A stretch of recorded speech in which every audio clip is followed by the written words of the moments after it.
a bá sọ̀rọ̀ nípa ìṣẹ̀lẹ̀ tó ṣẹlẹ̀ níbí, Ábúráhámù ó ní ìgbàgbọ́ sí Ọlọ́run ni. Ipe tí Ọlọ́run bá ti ẹ̀gbọ́n ọmọ yìí lọ́wọ́ òun, ó máa pèsè mí fún òun. And when we talk about the word faith, is something of the mind. Kò ń ṣe nǹkan téèyàn ń rò. Faith ọkọ lè yàtọ̀ sí ìyàwó, tí ìyàwó dẹ̀ lè yàtọ̀ sí ọkọ. Tí a bá ń sọ̀rọ̀ nípa ìgbàgbọ́ nínú ìdààmú ẹ̀ yẹn, have faith in God. Nínú ohun tó ń là kọjá yẹn, má rò pé èèyàn kan kún punish ẹ o. Ọjọ́ kan ń bọ̀ nígbà tí ò bá sí event, kò ń sí ìtàn. Ohun tó ń là kọjá yẹn, ìwọ ṣàfaradà. Ibi tọ́lọ́run ti fẹ́ reward ẹ yẹn, ó mọ̀, but just have that faith in God.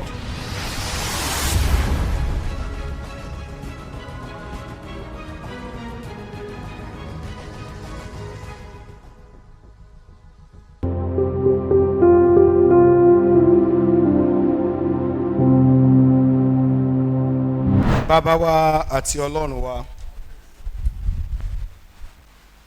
àwa dúpẹ́ lọ́wọ́ yín fún oore ọ̀fẹ́ àti àánú èyí tẹ́ fún ọmọdé àti àgbà wa láti péjọpọ̀ lónìí. A sọ pé ẹ ṣé, Olúwa gbọ́ ọpẹ́ wa. À ń lọ nínú ọ̀rọ̀ rẹ. Ìwọ Ọlọ́run ọ̀rọ̀ bá wa sọ̀rọ̀. Jésù Olúwa wa. Ẹ jẹ́ kí a jókòó. Fishers of men. Fishers of men. Hallelujah. Ẹ jẹ́ á pàtẹ́wọ́ fún Jésù. Kí ni ohun tó ní ká fi gbára wa ní ìyànjú lówùúrọ̀ yìí? Ohun tí gbogbo wa ti mọ̀ ni, tàbí ohun tí gbogbo wa ti gbọ́, tàbí tí a ti gbọ́ ìtàn rẹ̀ ni.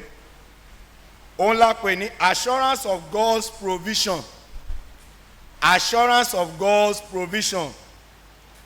Ìdánilójú ìpèsè Ọlọ́run. And the text is taken from Genesis chapter 22, verse 8. Genesis chapter 22, verse 8. And Abraham said, "My son, God will provide himself a lamb for a burnt offering." So they went both of them together. Abraham ló sọ ọ̀rọ̀ yẹn. Ta ló sọ ọ́ sí? Òun àti ẹni tá à ń pè ní Isaac ni. Ẹni tó fẹ́ pa, tán ni kó gbégi sórí. Ó ní bàbá àti rígì, bàbá àti rọ́bẹ, bàbá ẹran àgbò táwa fẹ́ fi rúbọ fún Ọlọ́run kọ́. Ó wá sọ ọ̀rọ̀ yẹn pé Olúwa yóò ṣe kíni, Olúwa yóò pèsè. But when we look at that content physically, a lè pé ó purọ́. Church wa in 2012, somebody asked a question. Question bí àti ọ̀rọ̀ Abraham ní gbogbo ìbéèrè tó béèrè. Ó ní Reverend nígbà yẹn. Ó ní àwọn irọ́ méjì ló wà. We call white lie and black lie. Mo ní bo ló ti já, ibi náà ló wá, àwọn nǹkan tó mú jáde nìyẹn. Tí a bá wo ohun tó ṣẹlẹ̀ níbí, ìrìn àjò ọkọ àti ìyàwó ló bẹ̀rẹ̀. Ìyàwó wà nílé, ó mú ọmọ ẹ̀ lábẹ́ ìyàwó ẹ̀, ó dẹ̀ ń sọ fún ìyàwó ẹ̀ pé òun fẹ́ fi lọ rúbọ fún Ọlọ́run ni, òun fẹ́ fi lọ rúbọ fún Ọlọ́run, láì mọ̀ pé ọkọ fúnra ara rẹ̀ mọ ibi tó ń lọ yìí pé ó ti bá Ọlọ́run dá májẹ̀mú. Ipe ọmọ tó bá lè fún mi, òun á dá padà fún ẹ. Mo fẹ́ kí èmi àti ẹ máa rò nínú ọkàn wa. Bíbélì sọ fún wa pé ó sàn kéèyàn má jẹ́jẹ́, ṣùgbọ́n kó jẹ́jẹ́ kó má sàn lọ. Ṣùgbọ́n tí a bá wo ìṣẹ̀lẹ̀ tó ṣẹlẹ̀ níbẹ̀ yẹn, ìyàwó ti rò pé tó bá dọ́nà bóyá ó máa ra màálù ni àbí nǹkan kan, ọmọ ẹ̀ tó jáde lábẹ́ ẹnu ẹ̀ pé ó kàn bá gbégi dání ni wọ́n dẹ̀ mú ọ̀bẹ dání. Mo gbà á ládùúrà fún gbogbo abiyamọ, iná ọmọ ò ní jó wa, iná ọmọ ò ní jó èmi. Ẹ ti ẹ bá mi ṣàmì, don't be selfish, iná ọmọ ò ní jó mi. Mo mọ̀ ipá àti ẹ̀gbọ́n tẹ̀ ní bá mi ṣàmì, àwọn náà náwó báyìí. Hallelujah o. See about when we talk about assurance, the content of this particular verse in mẹ́ta la máa sọ̀rọ̀ nípa ẹ̀. First is the faith, ìkejì òun ni the providence, and the third one is the lamp. Tí a bá sọ̀rọ̀ nípa ìṣẹ̀lẹ̀ tó ṣẹlẹ̀ níbí, Abrahamu ó ní ìgbàgbọ́ sí Ọlọ́run ni. Ipe tí Ọlọ́run bá ti ẹ̀gbọ́n ọmọ yìí lọ́wọ́ òun, ó máa pèsè mí fún òun. And when we talk about the word faith, is something of the mind. Kò ń ṣe nǹkan téèyàn ń rò. Faith ọkọ lè yàtọ̀ sí ìyàwó, tí ìyàwó dẹ̀ lè yàtọ̀ sí ọkọ. Tí a bá wo ìṣẹ̀lẹ̀ méjì, 1 Samuel chapter 1, a rí pé Anna ló sọ fún Ọlọ́run, Ọlọ́run tó bá lè fún mi lọ́mọ, ìjọ́ tóun bá ti gbọ́yàn lẹ́nu ẹ̀, òun á yànjẹ́ ẹ̀ fún Ọlọ́run. Ọkọ ò bọ́lọ́run sọ òun. Abraham gangan ló pẹ̀lú Ọlọ́run gangan ló jọ dá májẹ̀mú. Ipe ọmọ ẹ̀ tó fẹ́ràn yẹn, Ọlọ́run sọ fún pé ọmọ ẹ̀ tó fẹ́ràn yẹn kó fi rúbọ fún òun. Abraham kò compromise. Ó ní ṣebí Olúwa fi fún ni, òun dẹ̀ ló ní jẹ́ǹdà padà fún. Ṣùgbọ́n nígbà tí Abraham wá gbé ọmọ Isaac sílẹ̀, ó wá fọwọ́ bojú ẹ̀, ó so lọ́wọ́, ó so lẹ́sẹ̀, ó wá gbé ọ̀bẹ sókè, ó wá wò pé yes, inú abiyamọ rèé, kò sí nǹkan tóun lè ṣe. Nígbà tó ti wá fẹ́ ti ọ̀bẹ bọ́ lọ́rùn, ohùn yẹn dẹ̀ jáde láti ọ̀run pé Abraham, ó ní kó wo ẹ̀gbẹ́. Our God is a perfect God. Ẹ rí pé ẹran yẹn náà ẹ tún wọ Ọlọ́run o, ẹran yẹn ò sá, kò ké, ó wà níbì kan, ó dẹ̀ fi rúbọ fún Ọlọ́run.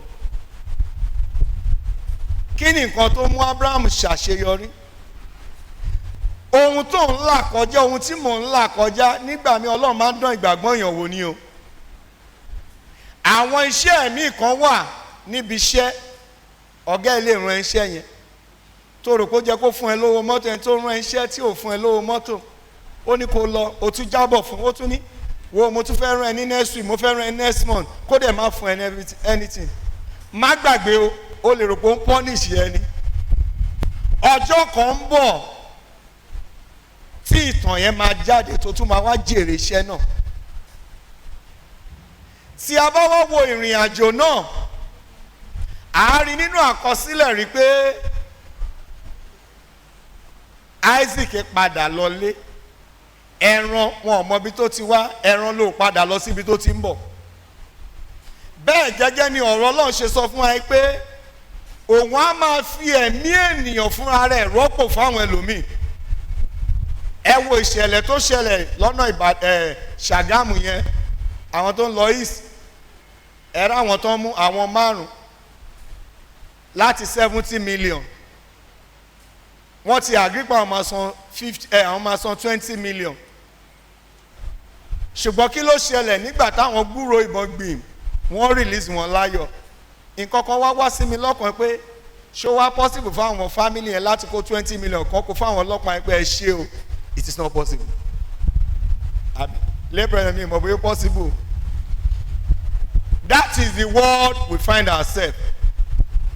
Tí a bá ń sọ̀rọ̀ nípa ìgbàgbọ́ nínú ìdààmú ẹ̀ yẹn, have faith in God.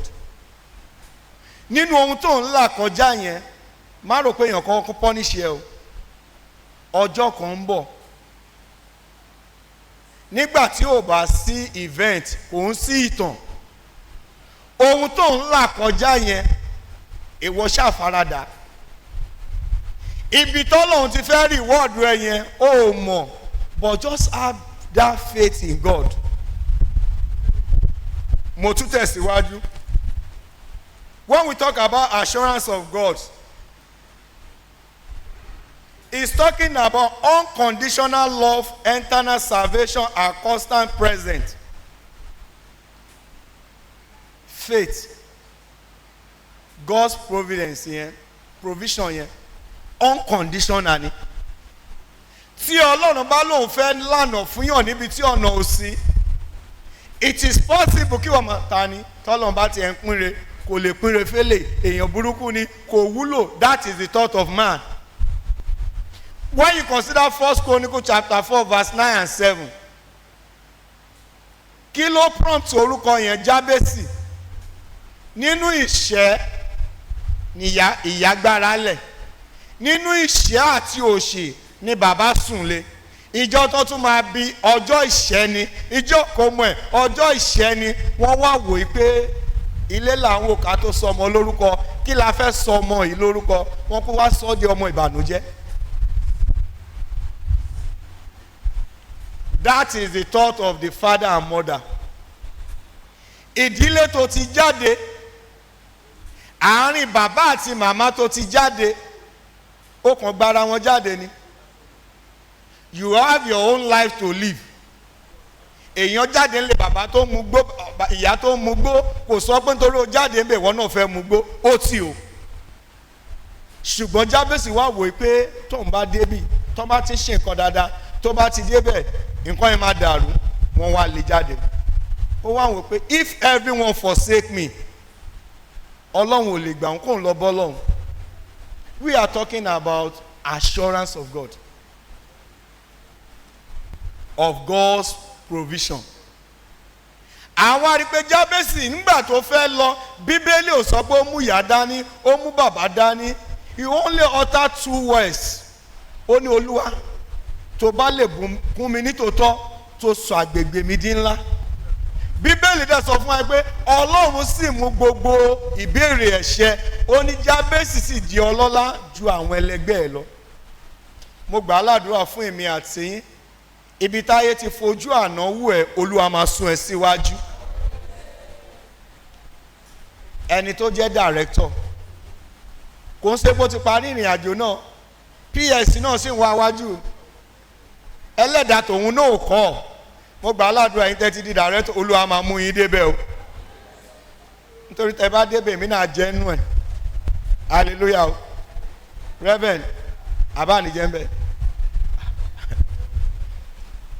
Bí Olúwa ti ń bẹ tí ẹ̀mí rẹ̀ sì ń bẹ nínú ìjọba tó fẹ́ pààrọ̀ ìjọba yìí, nínú àwọn náà tó máa dókè nínú ìjọba yẹn, àwọn ọmọ ìjọ wa máa pẹ̀lú. Nígbà tán bá dẹ̀ débẹ̀ lágbára Ọlọ́run, wọ́n á fi mọ ìjọ Ọlọ́run. Mo wà bí mi ò sí níbi tí èmi náà bá èmi náà jẹ́ ẹnu ẹ̀. That is the word of God. Mo rántí lọ́dún yẹn náà nígbà tí former governor wá bí. Mo mọ̀ pé my senator lè rántí, wọ́n sọ̀rọ̀ kan fún mi níjọ́ yẹn, wọ́n ti gbàgbé mi rántí. Wọ́n wá ṣe ìdúpẹ́. Ọ̀gá mi yẹn kàn ní ìwọ ni kò gbàdúrà. Mo láwọn aláṣẹ eléyè yẹn, you ìwọ ni kò gbàdúrà. Mo wá ní governor, before I pray for you, Olúwa ní ìsọ̀kan fún yín o. Ipe tí ìjọba máa yan mínísítà méjì, ẹ máa àmọ́gi wọn. Mo ní ẹ̀yin rò pé ti retire rẹ ti parí iṣẹ́ nípa Ọlọ́run.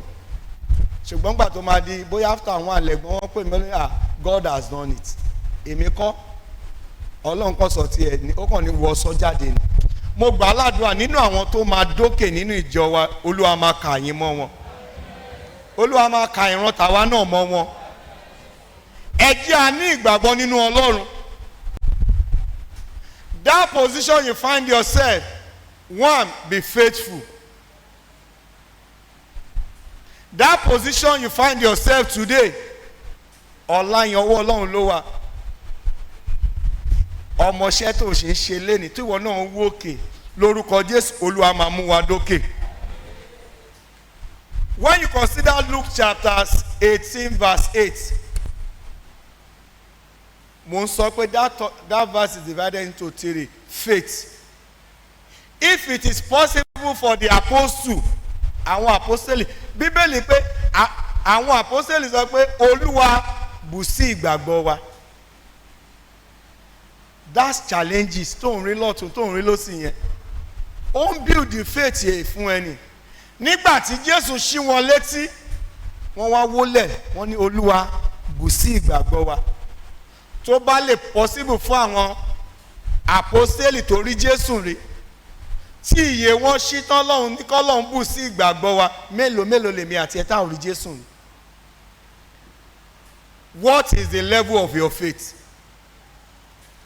Coming to church kò sọ pé onígbàgbọ́ onífẹ̀ẹ́tì o.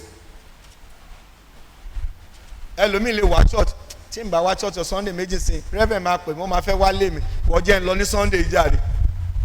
Ó ti pẹ́ tí mo ti rí ìyá lágbájá bàbá lágbájá já lọ pàdé ní church ká lọ ṣe meeting. Ṣùgbọ́n ohun tó ṣe kókó ni pé try to rebuild your faith. Don't give up. Tí gbogbo èèyàn ẹ wo Jábésì o, gbogbo èèyàn kọ̀ sílẹ̀. But when you consider the word of God, ẹni ìkejì Mèfíbóṣẹ́tì, kí ni ìṣẹ̀lẹ̀ tó ṣẹlẹ̀ sí ìran yẹn náà? We are talking about faith o. Sọ́ọ̀lù ó fìtìmáìsì ayé Dáfídì. Ọmọ Sọ́ọ̀lù Jonathan ó ń tú àṣírí bàbá ẹ̀ Sọ́ọ̀lù fún Dáfídì. Tá bá sọ̀rọ̀ nípa Dáfídì yẹn, javelin náà fẹ́ fi pàdánù, kò bá kú pẹ̀lú javelin, wọ́n máa gun márùn ògiri ni. Jonathan ló ń ṣòfófó fún, bọ̀ nígbà tó wáyá ó dé ipò. I want every one of us to learn a lesson there. Nígbà tó wà ńlẹ̀, àwọn tó ń ràn ẹ́ lọ́wọ́ má gbàgbé wọn. Nígbà tó ò tí ì jẹ́ èèyàn, àwọn kan tó ń daṣọ bù ẹ́ má gbàgbé wọn. Nítorí pé tó bá gbàgbé wọn, ó máa dé ìkóríta kan, aṣọ yẹn á dẹ̀ máa jáde lára èèyàn. Má gbàgbé wọn. Tó bá ti gbàgbé wọn, Olúwa ní rán ẹ létí lọ mú inú wọn dùn. Ó ní ìtumọ̀. Tí a bá wo ìrìn àjò yìí, nígbà tí Ọlọ́run wá sọ pé ó ti dọba, ẹgbọ́n tí Dáfídì wí, ó ní ìjẹyàn kan a lè kú ní ìdílé Sọ́ọ̀lù Jónátánì kémi lè ṣe oore ọwọ́ mi fún. Ẹ wá gbọ́ ìṣẹ̀lẹ̀ tó ṣẹlẹ̀. Wọ́n wá wò títí, wọ́n ní kò sí èèyàn kankan nínú ìran wọn mọ́. Ó ní ṣùgbọ́n a ní ọmọ ọ̀dọ̀ kan, ó ṣe ọmọ ọ̀dọ̀ fún Sọ́ọ̀lù, ó ṣe ọmọ ọ̀dọ̀ fún Jónátánì. Wọ́n wá ní kí lórúkọ, wọ́n ní Síbà. Wọ́n ní ẹ lọ mú Síbà wá. Nígbà tó mú Síbà dọ́dọ̀ ẹ̀, ó ní kábíyèsí o. Ó ní jọ̀ọ́, ṣé èèyàn kan kù ní ìdílé Sọ́ọ̀lù? Ó ní kò sí èèyàn kankan mọ́. Ó ní àfi èèyàn kan. Ó ní kò sí èèyàn kan àfi arọ. When you consider the word of God very well, problem èèyàn láyé máa fi identify èèyàn. We have some people in the Bible, wọn ò dárúkọ wọn. Obìnrin onísun ẹ̀jẹ̀, adẹ́tẹ̀, kò yẹ pé when you study kò yẹ pé wọn lórúkọ. It is possible àwọn èèyàn fi problem identify wo ti ń bọ̀. Ọmọ tó máa ń tọrọ yẹn ó ti ń bọ̀. It's just for a few days. Ọjọ́ díẹ̀ ni. Ọjọ́ kan tún ń bọ̀ náà ẹni tó ń tọrọ yẹn tí ò tọrọ mọ́tọ́lọ́hún ti gbé òun ló ń bọ̀ yẹn. That is the way we find ourselves. Àwọn tó wà ní ipò. Consider 5 years ago níbo ni ìwọ náà wà. Ó ṣeé ṣe ìwọ náà wà lọ́dọ̀ umbrella àwọn kan ni o. Àdúrà tí mo gbà lẹ́ẹ̀kan mi ò gbà rí. Olúwa kan sọ fún mi pé àwọn kan dá umbrella bòyàn, wọ́n wà lábẹ́. Ó ní kí n gbàdúrà yìí pé kán má dá umbrella tiwọn lu. Ìjọ tán bá dá umbrella àwọn tó jò ń pa wọ́n máa sá ni. Ìyẹn túmọ̀ sí pé kọ́lọ̀ máa sọ ẹni tó ti ń fúnyàn ju ẹni tí ò ní mọ́. When you see people respecting you, they are not respecting you for God's sake. Má jẹ́ ń tún ẹ. Nǹkan tó ń rí gbà ní o. Ìwọ kan máa sọ fún Ọlọ́run pé Olúwa má jẹ́ ó rẹ pa àti agbára rẹ nínú ayé mi. My late president, Bọ́dà Láńrè, Sákìsì the primate, my reverend, tó ń pọ́n ilé yẹn kò ń ṣe nítorí Ọlọ́run. Ìjọ tó bá ti wá súnmọ́ ẹ tó ní my bros àti fẹ́ máa lọ ó dàbọ̀ sáà mo ń sọ pé mo ti fẹ́ máa lọ sí Badagry ni ọlọ́run aṣọ yín lọ láyọ̀ àti àlàáfíà ìwọ padà sẹ́yìn kò wá dúró kò wò pé Olúwa kí ló ń sọ gbólóhùn méjì bọ̀dá yẹn oṣù ọmọdé ń dágbére fún wọn mọ́ sọ́dìgbà tí yẹn bá fi gbogbo ẹnu ọ̀sọ̀rọ̀ ni ìyẹn túmọ̀ sí pé kí ni àwọn tó ti dókè kò dá kan jábọ́ lórúkọ gbogbo ẹ̀yin tẹ́ ti dókè ò ní jábọ́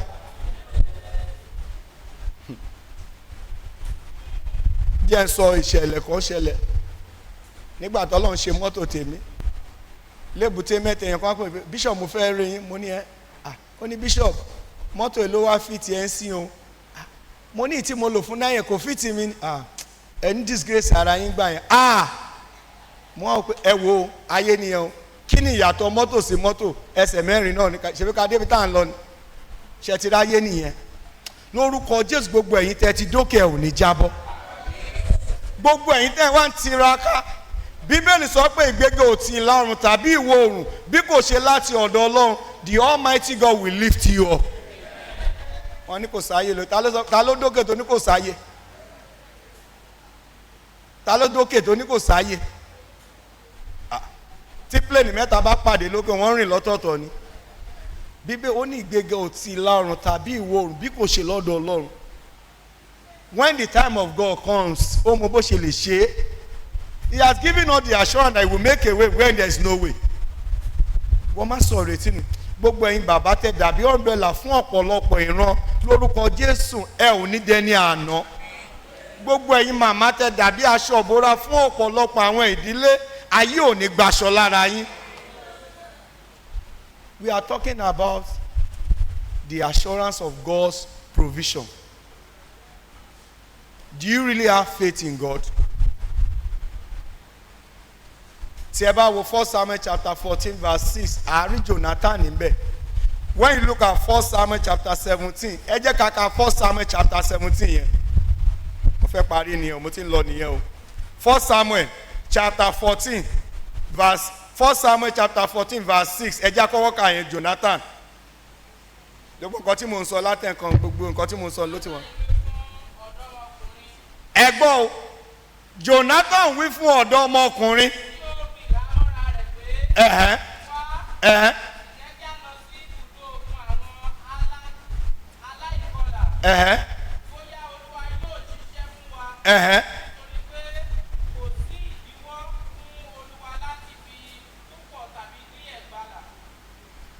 ẹ wá wo nígbà mi ò máa rò pé bóyá kinní kan ó dìgbà tèmi àti lágbájá afẹ́jọ jàjà yẹn ni ìwọ́gùn ní ìgbàgbọ́ ẹjá wo ẹ fún wọn mike bọ́dá rísù sí mi kẹ fún wọn mike lẹ́yìn 1 Samuel chapter 17 verse 34 ẹ jẹ́ kẹ́ lómi kà kó má dà pé mi mo kó fún ẹnu ilé kó má kà ó yá ẹ fún wọn ní mike kọ́kọ́ bọ́dá rísì media tiẹ̀ wá ẹ̀pù àìbá fún wọn mike 1 Samuel chapter 17 verse 37 1 Samuel chapter 17 verse 37 kàtúgbọ̀n nǹkan ti dá 1 Samuel chapter 17 37 when you consider 2 Chronicle chapter 20 verse 12 Jehoshaphat ààrẹ ó yá 1 Samuel chapter 17 37. Dáfídì sì wí pé Olúwa tí ó gbà mí lọ́wọ́ kìnìún. Ẹ gbọ́. Àti lọ́wọ́ àmọ̀tẹ́kùn. That your situation, confront that situation with the word of God. Òun náà ni yóò gbà mí lọ́wọ́ Filistini yìí. Ẹ gbọ́. Sọ́ọ̀lù sì wí fún Dáfídì pé lọ Olúwa yóò sì pẹ̀lú rẹ. Ẹ jókòó. Tí a bá wá wo ìṣẹ̀lẹ̀ tó ṣẹlẹ̀ láàrin Sọ́ọ̀lù àti Dáfídì ẹ jẹ́ ká kọ́ síra wa létí díẹ̀ èèyàn ló dàárín wọn rú this is my best friend this is my bestie mọ́mì má jẹ́ kéèyàn wà rí yín o nígbà tí Dáfídì Sọ́ọ̀lù ló jagun is a warrior ìjọ tí Dáfídì wọ́n ní Sọ́ọ̀lù pa ẹgbẹ̀rún Dáfídì pa ẹgbẹ̀gbàrún ibi tí hatred wà láàrin wọn nìyẹn o ṣùgbọ́n ẹgbọ́n nǹkan tí Sọ́ọ̀lù sọ fún Dáfídì pé ó ní wá o Olúwa yóò ṣe kíni tí ẹ bá wo ìṣẹ̀lẹ̀ tó ṣẹlẹ̀ nínú ìrìn àjò yẹn 1 Samuel ní UMC nílé Òṣòdì táwọn bàbá wa kọ́ wa ní school wọ́n ní kò wá nídìí bí táwọn fi jáde rẹ́mẹ̀ sẹ́yìn náà bá bẹ́ẹ̀ ibi tó ti mú tọ́pìkì wọn nìyẹn. Kí ló ṣẹlẹ̀? Dáfídì jẹ́ ọmọ tó jẹ́ pé ó fẹ́ bẹ wọ́n ní kó lọ wọ àwọn ẹ̀gbọ́n ẹ̀ wá ní ojú ogun ni ló wá ń gbọ́ pé èèyàn kan sọ pé ta ni Ọlọ́run Ísírẹ́lì ló wá dìde pé you are challenging my God. Okay, òun máa wá tàn ẹ́ wá lórúkọ Ọlọ́run ni ó dẹ̀ borí. Downfall of a man is never the end of his life o lè máa struggle lónìí ọjọ́ kan bọ̀ tó fẹ́ sinmi lórúkọ Jésù. Èmi àti yín a máa sinmi ayọ̀, èmi máa sinmi ayọ̀, ẹ̀yin tẹ̀dẹ̀ ń sinmi Olúwa fún yín ní ìsinmi sí. When you consider Daniel chapter 3 verse 17 à ń sọ̀rọ̀ nípa àwọn Hébérù mẹ́ta yẹn wọ́n ní bọ́lọ́hun ò bá tiẹ̀ gbà wọ́n àwọn ṣe kí ni àwọn ò ní tẹríba. Má torí ipò tó fẹ́ dé kó wá lọ máa jẹ èèyàn kan lẹ́sẹ̀ pé ó fẹ́ débẹ̀. Ipò téèyàn bá jẹ èèyàn lẹ́sẹ̀ tó bá débẹ̀ ó lè fà láfíà lò nítorí pé àwọn tó máa jẹ lẹ́sẹ̀ náà Ọlọ́run máa kó wọn sábẹ́ ẹ̀ ni. You will be sleeping together, eating together, working together, but when the time comes Olúwa ní ó yẹ bẹ̀rẹ̀ iṣẹ́ ó ní ìwà abanijẹ́. Ọjọ́ tó bá dẹ́kun àti banijẹ́ a ó ṣe kí ni a ó bá ọ jẹ́ kan. Èèyàn ń bomi rin ayé ẹ tó bá rí pé o ní problem ó máa gbà ẹ́ o tún wá ń wá ìṣubú fún. Má gbàgbé pé ọjọ́ tó bá rò pé o fẹ́ dúró Ọlọ́run máa bí ẹ wò. It's a law of karma. Ohun tó bá gbìn òun ló máa ká o, but don't give up. Mo gbà aládùn ẹ pé orí ọ̀fẹ́ Kristi á tó fún èmi àti ó yá ẹ já wo Job chapter 38 verse 41. Providing providence. Job chapter 38 verse 41. Ó yá o. Job chapter 38 verse 41. Kí lẹ sọ sà? Ta ní ń pèsè ohun jíjẹ fún ìwọ? Nígbà tí àwọn ọmọ rẹ̀ ké pe Ọlọ́run. Wọ́n á máa fò kiri. Nítorí àìní oúnjẹ jíjẹ. Ẹ wá gbọ́ o. Mo fẹ́ kí a rántí nǹkan kan.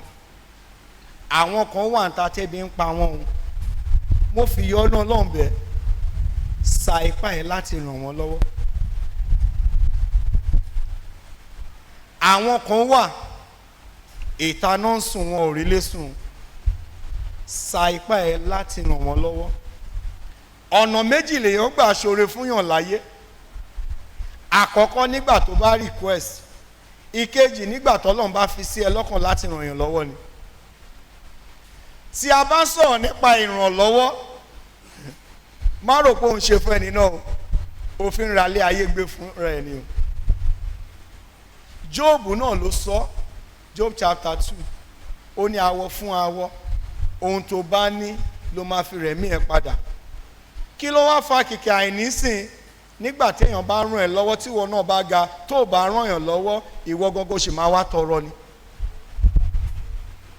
That is it. Téèyàn kan bá ń fún ẹ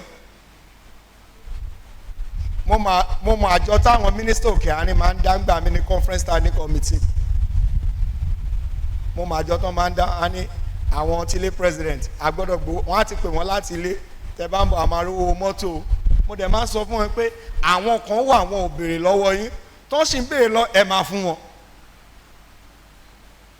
Ẹ jáwọ́ ohun tí ìwé Psalm 121 verse 3 sọ. Ó dà pé Psalm ilé president nìyẹn. Ó yá Psalm 121 verse 3. Òun kì yóò jẹ́ kí ẹsẹ̀ rẹ kó yẹ̀. That is the assurance of God. Ẹni tí ń pa ọmọ kì í sùn ọ̀gbẹ́. Ẹ ṣé mà mo bẹ̀ wá orí ọ̀fẹ́ Kristi á tó fún wa. Isaac was used as a lamp. A fẹ́ pa láti fi rúbọ. Jésù akànmágbélébù nítorí èmi àti yín ṣùgbọ́n dípò ká mú ẹ̀mí Isaac àgbà ẹ̀mí ẹran.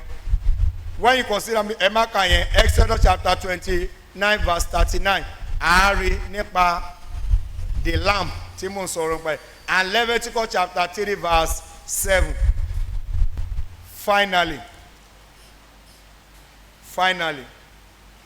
condition of God's provision. Tí a bá sọ̀rọ̀ nípa assurance of God's provision, there must be a condition. Ó dàbí ìgbà tí lepre sọ speech wọn lánàá, wọ́n sọ lọ bọ̀ nígbà tó dé wọ́n ní Diocese of Lagos acting chairman diocese ẹ̀ máa gbọ́ o, àwọn náà gbé condition lẹ̀ bẹ́ẹ̀ gẹ́gẹ́ ni ọ̀rọ̀ Ọlọ́run ṣe rí. We must please God and be obedient. One of the conditions, you must please God and be obedient. When you consider Proverbs chapter 13 verse 25 and 1 John chapter 3 verse 22, the second condition, pray and believe God's word and depend on it to supply. Gbàdúrà ní ìgbàgbọ́ nínú nǹkan tó ń gbàdúrà yẹn, and you believe. Matthew chapter 7 verse 7, whatever you ask, Ọlọ́run máa ṣe fún wa. And the third one, remember to thank him for providing. Ẹ máa kà yẹn, because a lot of us nǹkan tó ń fa àìní fún ẹlòmíín gbà mí nìyẹn. Tọ́lọ́run bá ṣoore fún wa a kì í dúpẹ́. Proverbs Psalm 69 verse 19, Psalm 69 verse 19. Tọ́lọ́run bá ṣe fún ẹ, that position you find yourself, ìwọ máa dúpẹ́. Proverbs 69 verse 19. Psalm 69 verse 19. Blessed be the Lord. Oyeka. 68. Psalm 68 verse 19. Blessed be the Lord who daily loaded us with. Oya, Adento Kambe. Olùbùkún ni Olúwa. Oti osa. Ẹ wá gbọ́. At that position you find yourself, appreciating. Òun tọrọ, òṣèré èèyàn kan tó fún ẹ, dúpẹ́. Eléèkẹ́, ṣáwọn ọmọ ẹ lè kàwé, wọ́n ló kàwé, ọmọ ẹ oní graduate bíi méje, ṣé ìwọ náà ti kàwé? Dúpẹ́ lórí ipò tó fa ẹ. Ìwọ ò kàwé, ṣùgbọ́n Ọlọ́run dá ṣọ́ọ̀bù fún ẹ, o establish, òun rọ́wọ́ yọ, dúpẹ́ tiẹ̀. Ipòkípò tó bá wà, gbogbo nǹkan tọ́lọ́run bá ṣe fún ẹ, fi gbogbo ògo yẹn padà sí ọ̀dọ̀ Ọlọ́run pé Ọlọ́run tó ṣe yìí ẹ ṣé o. Ọlọ́run tó ṣe yìí ẹ ṣé. Fún ẹgbẹ́ Men Christian Union, ìrìn àjò 96 years kò ń ṣe ìrìn àjò kékeré. Ẹ já wo ohun tí mo fẹ́ fi gbà yín níyànjú níbẹ̀ yẹn ni òun Psalm 116 verse 12. Ìkànnì ilé kà Psalm 116 verse 12. 12 and 13, Psalm 116. No, àwọn ni kò kà, kò bá jẹ́ Yorùbá, kò bá jẹ́ English, kò bá jẹ́ Lẹ́gùn, àbí Jẹ̀bú. Ó yá sà.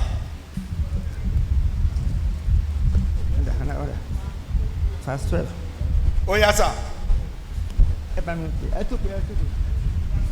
Psalm 116 verse 12. Òun náà lẹ́ ń kà yẹn. Okay, kí ni èmi ò sọ fún yín? Kí ni èmi ò sọ fún Olúwa nítorí gbogbo oore rẹ̀ sí mi? Ẹ gbọ́ ẹ̀dá ọjọ́ náà bá yín láyé, àwọn ẹ̀yà ẹgbẹ́ náà wọ́n wà láyé, wọ́n wà láàyè. Kí lẹ fẹ́ sọ fún Ọlọ́run? Ẹ ká verse 13 yẹn. Kẹ́ wá gbọ́. Ẹ̀ka tán, ẹ̀ka ìtẹ̀ǹkà yẹn tán, kẹ́ wá ka verse 13. Ó yá. Kí ni èmi ò san fún Olúwa nítorí gbogbo oore rẹ̀ sí mi? Èmi ò mú agbo ìgbàlà ẹ̀mí ọ sí ọ. Èmi ò ké pe orúkọ Olúwa. Bíbélì rẹ̀ má ṣe bá lágbà wí. Ẹ gbà wọ́n níyànjú.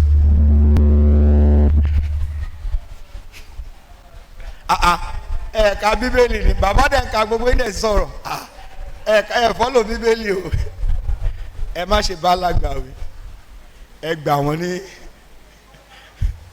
dádì nǹkan tọ́lọ́run béèrè lọ́wọ́ gbogbo wa nìyẹn o ọlọ́run tó dẹ̀ dá yín sí lọ́dún yìí níwòye ọdún tó ń bọ̀ a ò ní dúró ìṣẹ́jú kan lórí yín o ẹ gbàgbọ́ ò gbàgbọ́ níwòye ọdún tó ń bọ̀ ayé yín ò ní ṣòfò ohun tọ́lọ́run béèrè lọ́wọ́ èmi àti ní o commit your life into the hands of God ọlọ́pàá mélòó ló ń ṣọ́ wa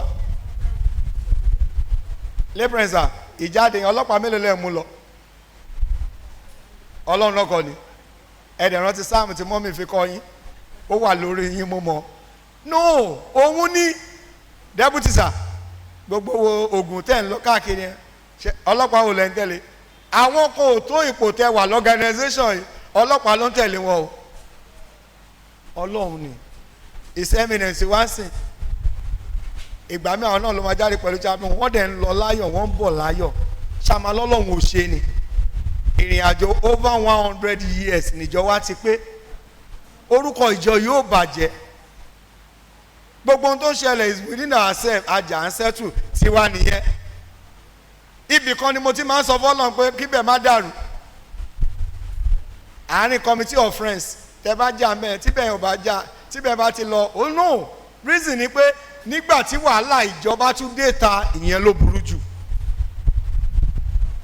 Jésù náà ó ní nínú ayé orí ìpọ́njú ṣùgbọ́n ẹ tújú ká tó o bá ń ṣe orí ọ̀fẹ́ ni we are accommodating one another because of the grace of God tàbá ní ká wò ara wa a lè má jọ jókòó pọ̀ bọ̀ nítorí Kristi mo gbà ládùúgbò Olúwa ràn wá lọ́wọ́ gbogbo ẹ̀yin ọmọ ẹgbẹ́ akínyìn pé ẹ kú ọdún ẹ kú ìyèdún ẹ jẹ́ kí gbogbo wa ṣe kí ni ẹ jẹ́ agbẹ́kẹ̀lé Ọlọ́run ẹ jẹ́ àtẹríba fún àdúrà bàbá wa àti Ọlọ́run wa gbogbo wa dá gbogbo ìgbàgbọ́ wa papọ̀ gẹ́gẹ́ bí àwọn àpọ́sítélì ti wí pé Olúwa bù sí ìgbàgbọ́ wa Lord increase our faith.